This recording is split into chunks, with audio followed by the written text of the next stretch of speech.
ഇന്ന് കണ്ടൊരു വീഡിയോ ആണ് ഇത്. കണ്ടപ്പോൾ കുറച്ച് വാക്കുകൾ കൂട്ടിയിണക്കി ഒരു കുഞ്ഞു കഥ എഴുതി. കേട്ടു നോക്കിയാലോ?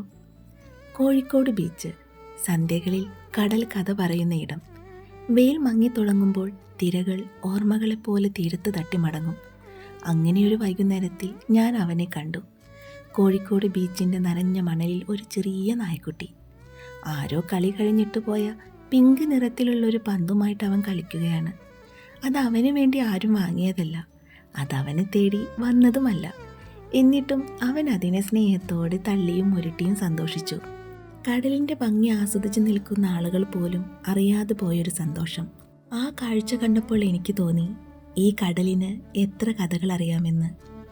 ആരെയോ കാത്തിരിക്കുന്നവർ, ആരൊക്കെയോ തന്നിൽ നിന്ന് വിട്ടുപോയവർ, ആരൊക്കെയോ ഇന്നും തിരകൾ എണ്ണുന്നവർ. അവിടെ ഈ നായക്കുട്ടിയും ഒരു കഥ തന്നെയല്ലേ? നമ്മളും ജീവിതത്തിൽ പലപ്പോഴും ഇങ്ങനെയല്ലേ? നമ്മളെയും ജീവിതത്തിൽ ആരൊക്കെയോ പാതി വഴിയിലിട്ട് പോയിട്ടുണ്ട്.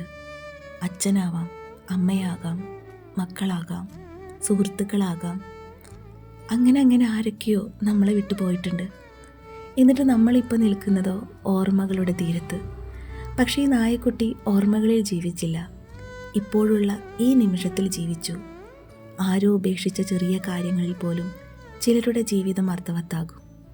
ഒരുപാട് സമയം പന്തുമായി കളിച്ചു കഴിഞ്ഞതിന് ശേഷം കടലിലേക്ക് അവൻ നിശബ്ദമായി നോക്കി നിന്നു. അവൻ്റെ നിശബ്ദത ഞാൻ മനസ്സിലാക്കി. ഒറ്റയ്ക്കായാലും സ്വന്തം സന്തോഷം സ്വയം സൃഷ്ടിക്കണം.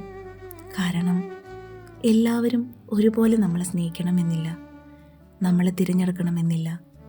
പക്ഷേ നമ്മളെ തിരഞ്ഞെടുക്കണം, സ്വയം സ്നേഹിക്കാൻ പഠിക്കണം.